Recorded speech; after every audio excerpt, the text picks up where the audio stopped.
There's blood at the top of that. Is anybody else here? Sheriff's officer in there, come on now! This is 29-year-old Jessica Devnani. The footage you're about to see was filmed just minutes after Jessica's picture-perfect life took a disturbing turn for the worse.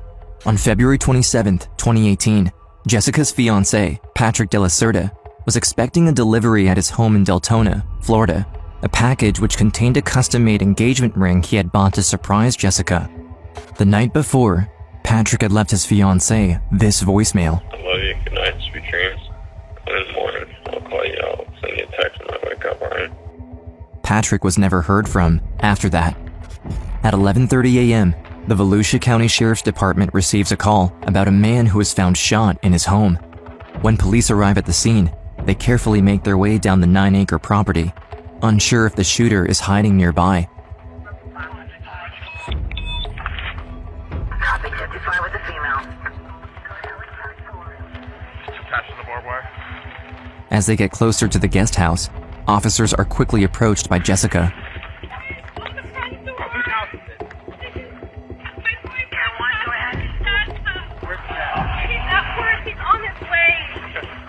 Ma'am, come over here.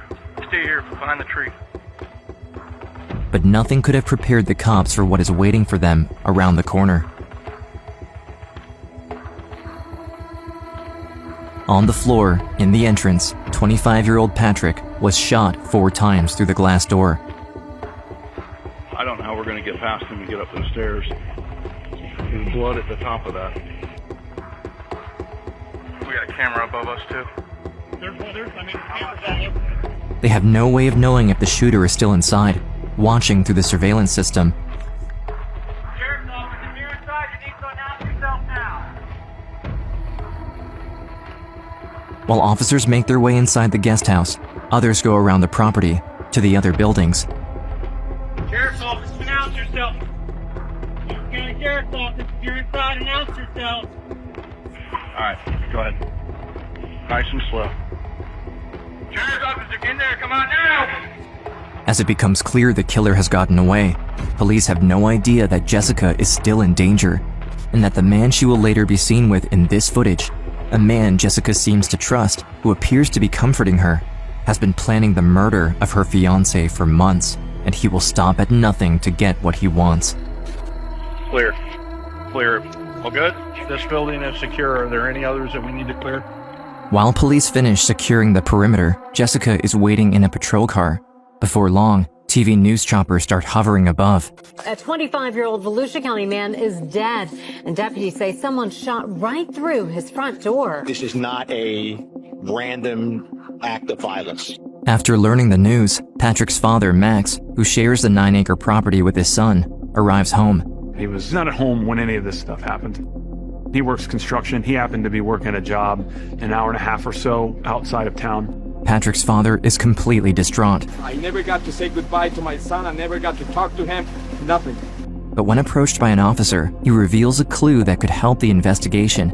We learned that Patrick's father had received a phone call from someone posing to be a delivery driver. At the gate, there was a sign that said, for packages or delivery drivers, call the phone number, and it was Max's phone number. Max relays that information to Patrick. Hey, there's a package, there's a delivery at the gate for you. But he doesn't really get a response from Patrick. So now we start thinking, is that delivery driver possibly related to the murder? We make the decision that we're going to take Patrick's father and the fiance to our district office in Deltona. Start getting statements from the 2 initial victims. I know you're going to be doing crime scene. While Patrick's body is transported to the medical examiner's office, Jessica and Max are brought in for further questioning. We're looking for any reason why someone would want Patrick dead. The first person in the interrogation room is 29-year-old Jessica Devnani. Although she's terribly upset by the death of her fiancé, Jessica wants to help in any way she can. I told the law enforcement everything about my relationship with Patrick. It's June 2017, 8 months before the death of her fiancé. Jessica works as a bank teller in Orlando, Florida. She just recently ended a tumultuous relationship and is finally ready to move on. So she decides to join a dating app. I didn't have any hope that I was going to meet anyone, but just after a few days, Patrick sent me a message. I could tell that he was very smart, and that he's very charismatic. As soon as we met, I knew he was the one. It was kind of like love at first sight. Our relationship just took off. It's as if we were waiting to meet each other. Patrick was the life of the party. Any room you would go to, he would light it up. His personality was just full of life, and he was always making me laugh. I loved everything about him. There was not a mean bone in his body. He treated me like a queen. Jessica, look this way. Patrick and I, we had our whole future planned out. He wanted kids. He wanted a relationship with his mother. Patrick was a wonderful son, and he loved kids, he loved babies. And I really was looking forward to have grandchildren from him. We were gonna have like the fairy tale life. And one day he came and he said, Mom, this one is the one. This one is the one. December 2017, Jessica's life is about to change as Patrick has a surprise in store for her. We were just like, laying in bed, and he just popped the question to me. Of course, I said yes. I was so excited. It was one of the best moments of my life. The day of their engagement, Patrick offered a temporary ring to Jessica, one she could wear, while he worked on a custom-made ring with a jeweler. The ring that Patrick designed for me, it was actually supposed to arrive within that week that he passed away. He never got to give it to me. I love you. Good night. Sweet dreams. In the morning, I'll call you. I'll send you a text when I wake up, alright? Love you. Good night. Bye. On the morning of February 27th, Jessica wakes up to see that Patrick has already texted her. But when she tries to call him, she gets no answer. I didn't think too much of it because, it was early in the morning. When I got to work and I tried to call Patrick over and over again, and there was no answer, which I thought was weird because he always answers every phone call. I just felt like something was wrong. I left work right away to check on Patrick. The drive felt like it was forever. Jessica fears the worst because of the disturbing threats the couple had received. Call me now, or all hell is going to break loose. I was on the phone with Patrick's dad, Max. We both were trying to get in touch with Patrick, and there was no answer. Patrick's father, Max, is also on the phone with his girlfriend, Shannon, after he asked her to go check on his son. And while Jessica and Max are racing to Patrick's house, Max can hear Shannon arriving at the scene. His tone all of a sudden changed. I said, "What's wrong? Is Patrick okay?" He was silent. He didn't say anything, and as soon as I got there, I ran up to the door, and I just found Patrick was on the floor with a big pool of blood next to his head. It was just the worst thing you could ever see in your entire life. My whole world was taken away.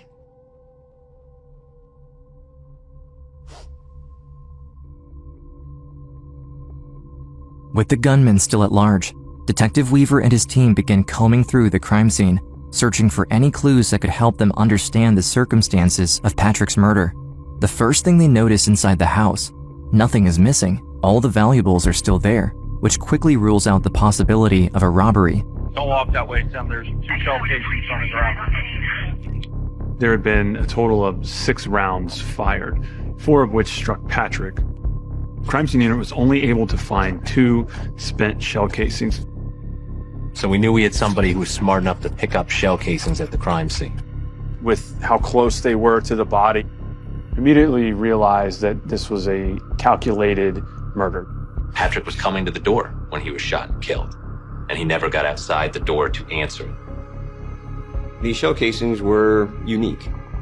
300 blackout. It's not something that we commonly see on these types of cases. It is a high caliber, high level impact. It's ammunition that goes in an AR style weapon. I mean, that's extremely violent, and it reflects the degree of intense rage that was present.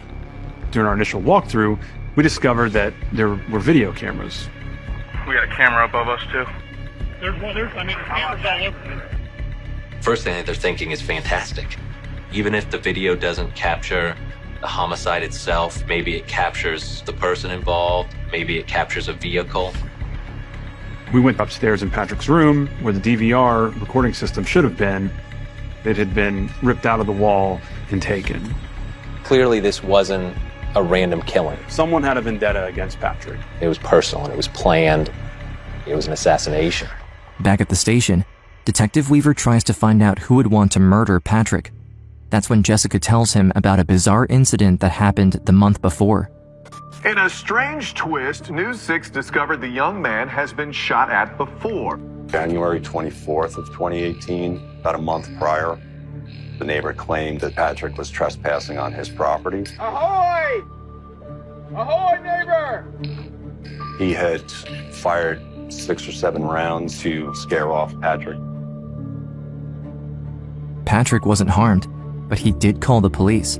This is helicopter footage of the man being tackled and arrested by police for that incident. Detective Weaver thinks he now has a promising lead. Right away, we want to find the neighbor. Could he be the shooter who came onto the property stealthily and got Patrick to come downstairs and killed him? Just hours after Patrick was found murdered, investigators send someone to the neighbor's house. Is he home now? I don't know, we're gonna try one more time. But after knocking on every door and window, they get no answer. Nobody. Strange. You're going to run his name through a law enforcement database. And we found out this individual could not have committed the crime because he physically was in custody at a jail facility. So we were able to check him off the list. Detective Weaver then asks Jessica if there's anyone else who could have the motive to kill Patrick. That's when he learns about a series of ominous voicemails the couple had received. I'm making a phone call, I'm giving instructions, and I'm going to have my plan put into action. Call me back and talk to me. I'll talk to you soon, I hope. I was really scared because, he was always shadowing my life. It appears there was one person who wasn't happy with Jessica's newfound love, her ex-boyfriend, Gregory Bender. Jessica informed law enforcement that she had had a prior relationship with a gentleman. Jessica's ex, Gregory Bender, had been persistently coming after Jessica, trying to win her back. 2016, Bender was a successful hedge fund manager who lived in this $1 million house in Windermere, a wealthy suburb just outside of Orlando. Although he and Jessica had been dating for a while, the relationship was far from perfect.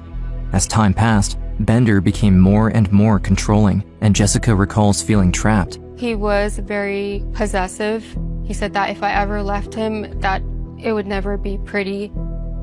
But the relationship came to a head in early 2016 when Gregory Bender was admitted to the local hospital for a medical procedure. Jessica decided to drop by for a surprise visit. But when she got to his room, there was another woman at his bedside. She's like, "What are you doing here?" I was like, "What are you doing here?" And then she showed me her ring. She's like, "I'm his wife." She was this woman, Demira Sanchez. Confused and angry, Jessica left the hospital in a hurry. My heart just dropped. I couldn't believe it. I was in shock.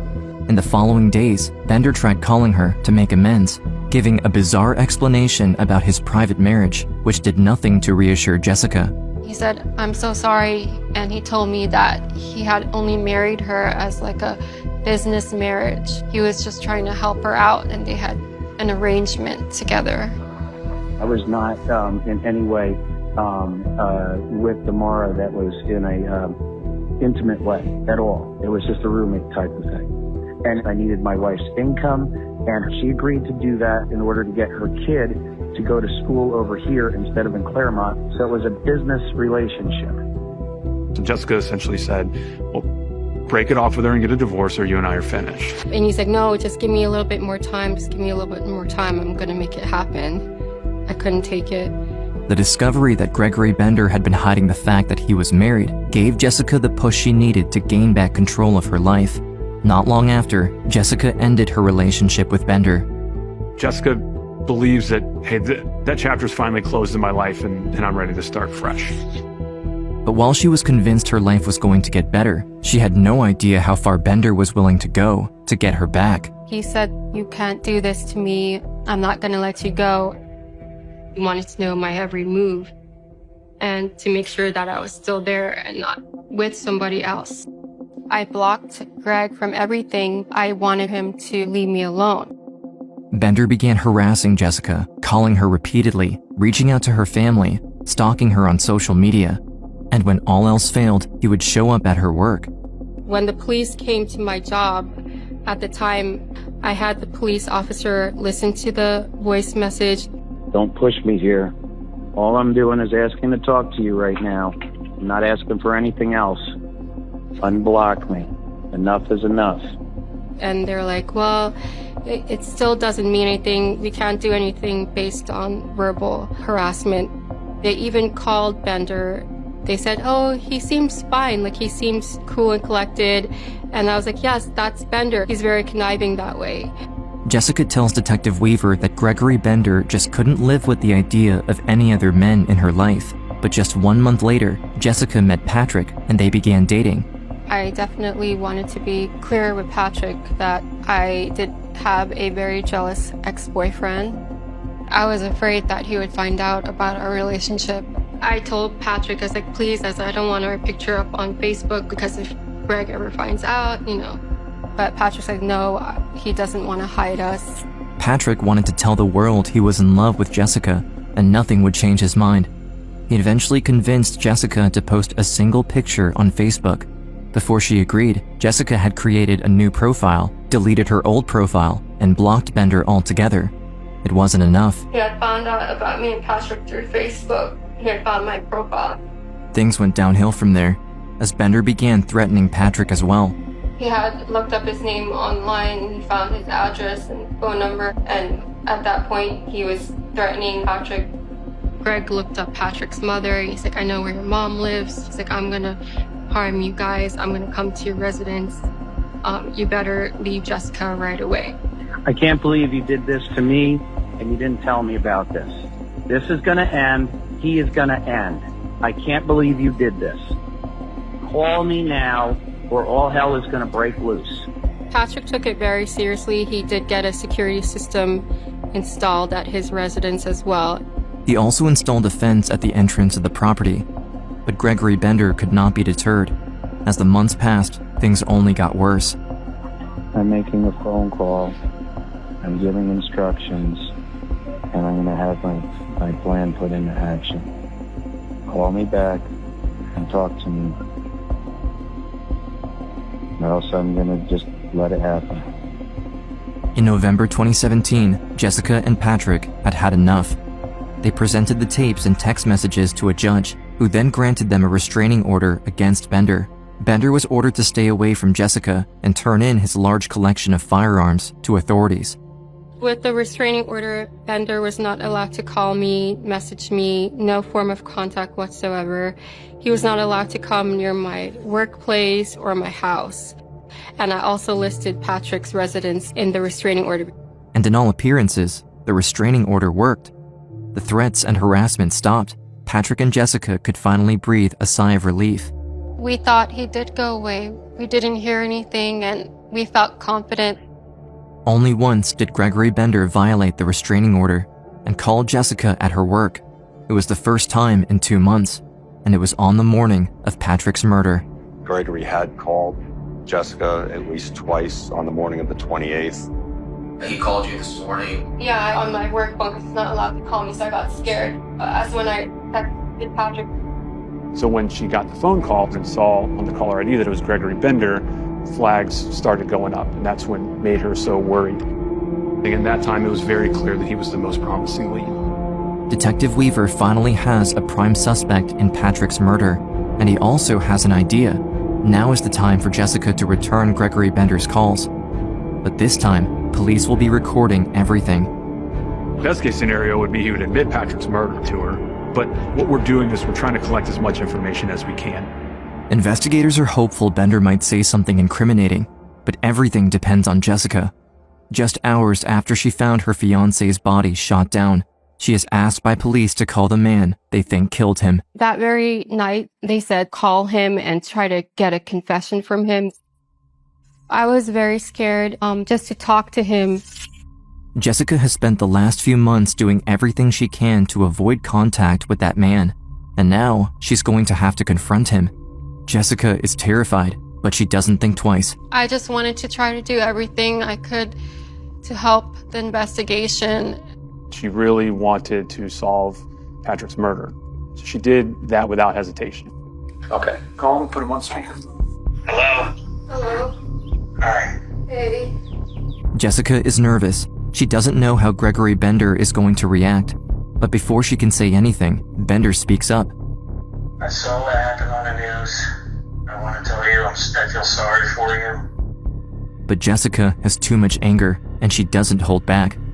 You ruined my life. You got your revenge, and you ruined my life. What are you talking about?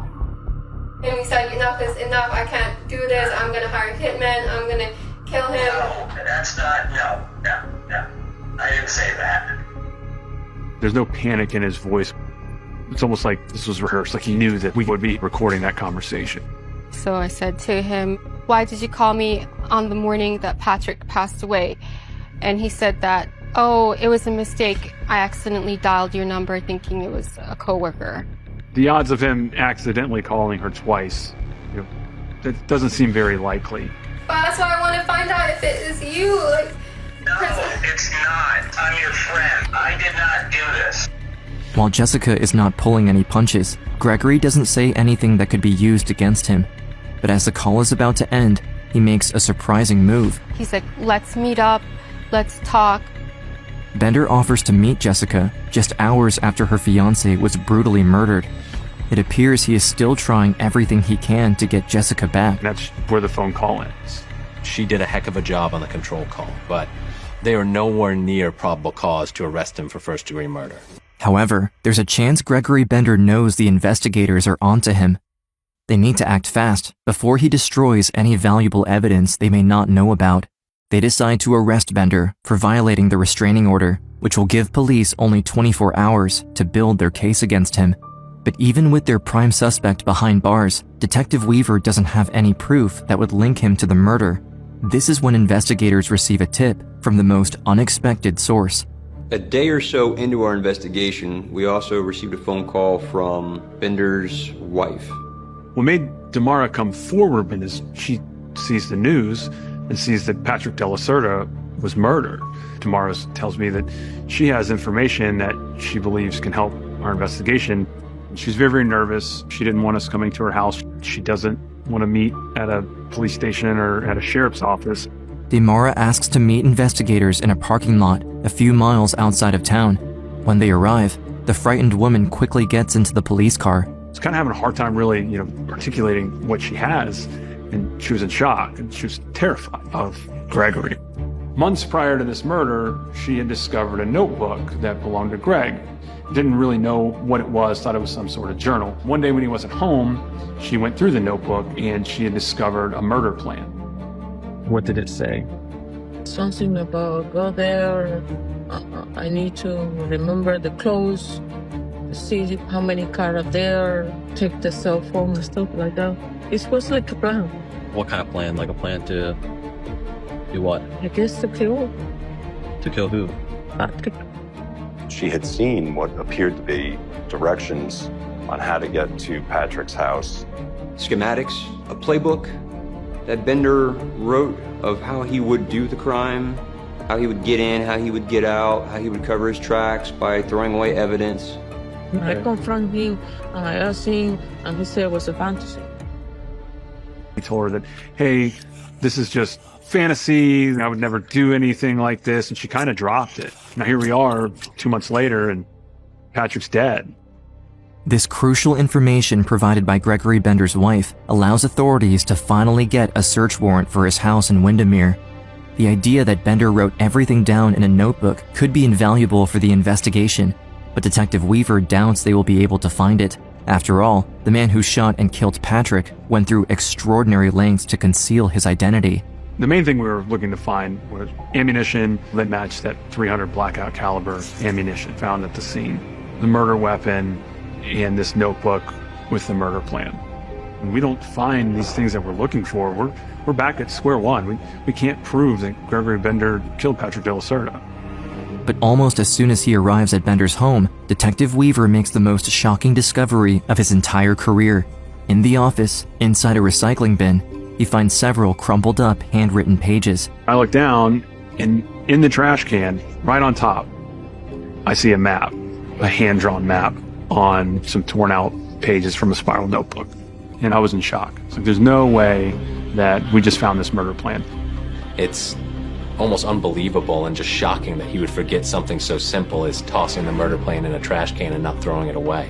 Some of the first things in it were directions, and it actually had Patrick De La Cerda's address, Allen Boulevard. The sketch of the property was spot on. The bullet points written on the murder plan give precise directives that would explain how Bender was able to get away unnoticed. Put duct tape on a second pair of shoes so no tread prints. Wait for confirmation that he is alone. Then turn off cell phones. Dispose of clothes, plate, tracker, gloves. That gave us premeditation to show to a jury. But we needed a way to physically tie him to the crime scene. Inside the house, police also find an arsenal of ammunition, multiple firearms, and body armor. The discovery of the weaponry is another violation of the restraining order against Bender, who is ordered to hand over everything to the authorities.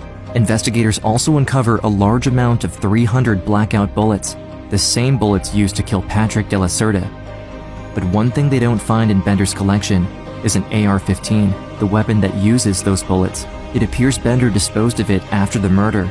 Unfortunately, even if it's obvious to them that Gregory Bender killed Patrick, police have no murder weapon and nothing that can prove Bender was physically at the crime scene. As the search of the house nears its end, Weaver takes one last look inside a junk drawer from the kitchen and finds the most damning piece of evidence yet. A spent .300 blackout shell casing. Not a unfired piece of ammunition, but a discharged shell casing of .300 blackout ammunition. This is huge. This is a potential piece of physical evidence that could directly tie Gregory Bender to the crime scene. The shell casing is sent to the lab for analysis, and police now have probable cause. On March 1st, 2018, less than 48 hours after Patrick De La Cerda was shot and killed, Gregory Bender is charged with first-degree murder. But investigators have not yet seen the footage that will turn Jessica Divnani's life upside down, and Bender's defense attorneys are planning to use it against her in court. They informed me the next morning that Greg was arrested. I just felt relieved, and I was just eager to go to trial. It was a long road, 2 years after the murder, that we finally got to see trial, and it was the worst years of my life. Everything was a blur. Every night was a nightmare. Jessica and I, we felt victimized every single day for 3.5 years because we have no voice, absolutely no voice. I was getting through this difficult time with the support of Patrick's family, his mother very specifically, and she's been very loving towards me. To be at the trial was very hard, but we would face it together. It's May 25th, 2021. 3 years after the murder of Patrick De La Cerda, the trial begins. When Gregory Bender walks into the courtroom, he looks confident and relaxed, almost like he's sure he's going to win his case. His confidence was very surprising considering the evidence we had against him. But with no murder weapon, no eyewitnesses, and no DNA at the crime scene. Ultimately, this case is a circumstantial case. Patrick De La Cerda was the victim of a murder, a detailed and meticulously thought out murder plan, and a tragic ending in which he was shot 4 times in the head, face, chest, and hip. And we'll show that there's more than just 1 or 2 people that have motive and opportunity in this case. Gregory Bender had money, and he bought some good defense attorneys. We knew we had a good case, but we knew it had to get stronger, or we could lose the case. The courtroom is quiet. While everyone is paying attention to the opening statements, Gregory Bender has his eyes fixed on Jessica. It was very uncomfortable because I was facing the monster and he was staring at me. Most of the trial, he wouldn't take his eyes off of me. They had to tell him, you have to look away. You can't just keep staring. After one of the instances, he wanted to know who I was with when I attended one of the court dates. While Jessica sits in the audience, surrounded by Patrick's family, Gregory Bender gets instantly jealous, thinking that Patrick's brother might be Jessica's new boyfriend. He was still, even then, jealous of who I was with. As the prosecutors call their first witness to the stand, it's Jessica Devnani who walks up to give her testimony. She's about to face the man who killed her beloved fiancé, ready to tell the truth about the months leading up to the murder. We knew going into it we were going to present Jessica. I just wanted to do the best I could to bring the truth out, to see that Patrick's killer is put away for life. It was really hard. I was really nervous. But Jessica is about to discover what the defense attorneys have in store for her. Right away, they attack her credibility by showing a series of secretly recorded videos. In the footage, she's seen having lunch with Bender on November 7th, 2017, in the early months of her relationship with Patrick. A week later, another video shows Jessica and Bender meeting for dinner. There's a scene of the two of them entering and leaving Bender's home. He's seen touching Jessica's leg for the camera or leaning in for a kiss. The videos are meant to convince the jury that Jessica and Bender were still a couple. You started dating Patrick in June. Why are you dining with Greg and going to Greg's house in November of 2017 if you're happily moving on with Patrick? But Jessica is ready. She fights back with a statement that shocks the courtroom, and the defense's strategy blows up in their face. Because the defendant was threatening and I was trying to calm him down, and he said that if I went to see him, he would not harm anyone. It felt really odd. I felt like he was trying to put on a show because he kept trying to get close to me and trying to hold my hand, which he never used to do. I was like, what are you doing? I was like, what are you trying to do? Jessica quickly exposes the truth that the secretly recorded videos were all a setup and that Gregory Bender had hired a private investigator to follow him around. You actually see these videos? I did. What did he do with it? He had given it to Patrick. Did that cause some strife between you and Patrick in your relationship? Yes. We had a fight and we had broke up for a few days. Did the two of you end up getting back together after that? Yes. Throughout the trial, Gregory Bender remained stoic until his ex-wife Damara Sanchez takes the stand, the one he claimed to have married only as a business relationship. Were you married to Mr. Bender? ¿Usted estaba casada con el señor Bender? Sí. Yes. As she begins her testimony, Bender breaks down, showing emotion for the first time in the trial. It was a plan to kill the guy against. The guy is Patrick. Yeah. After her testimony, Gregory Bender is seen saying "I love you" to her across the gallery. Don't talk to anybody in the courtroom. Now that the jury has seen what kind of man Gregory Bender really is, how he meticulously thought out, jotted down, and put into action his murder plan, it's time for the court to hear exactly what happened on the morning of Patrick's murder. Because there's one piece of evidence that has yet to be revealed, and it will define the fate of Gregory Bender. The man who was convinced he was going to outsmart the cops with his perfect plan made the most ridiculous mistake. February 27, 2018, at 6:13 a.m., the security camera from a neighbor catches Gregory Bender's car leaving his house. He drives for 45 minutes from Windermere to Patrick's house in Deltona. After parking his car, he puts on the second pair of shoes with duct tape underneath. Then, he makes his way onto the property. The dirt road that was drawn on the murder plan runs down the side of the property. It's pretty heavily wooded down this way, so I think he walked on foot until he got to this opening. At 7:15 a.m., Bender is lying in wait, just out of view, while he makes the phone call to Max, posing as a delivery driver. While Max is relaying the information to Patrick via text message, Bender waits, his rifle aimed at the front door. He can see through the glass. Positioned just a few feet away, he doesn't want to miss his mark.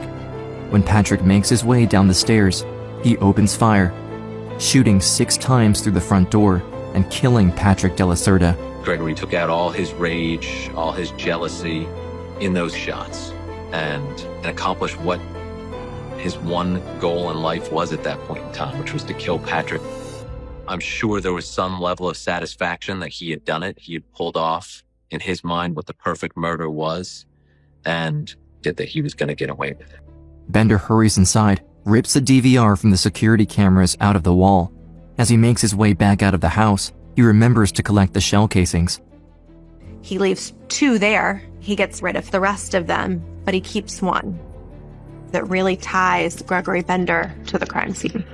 After disposing of the evidence and the murder weapon, Bender keeps the shell casing as a memento, a trophy to remind himself what he accomplished.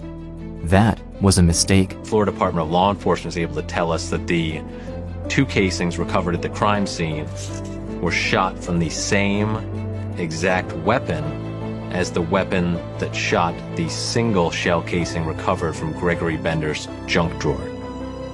He couldn't take that Jessica left him and wouldn't come back to him because of Patrick De La Cerda. This case is about the difference between a fantasy and reality.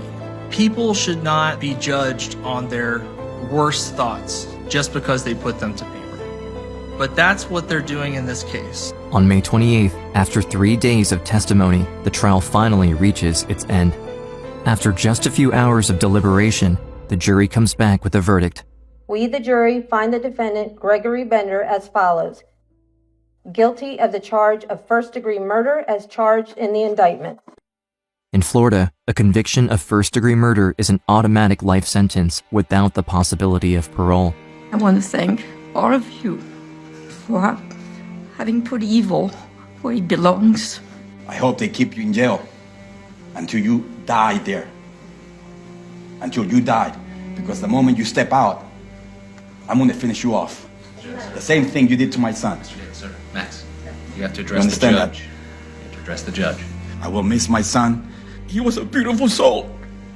A beautiful kid. I hope you feel some peace, Patrick.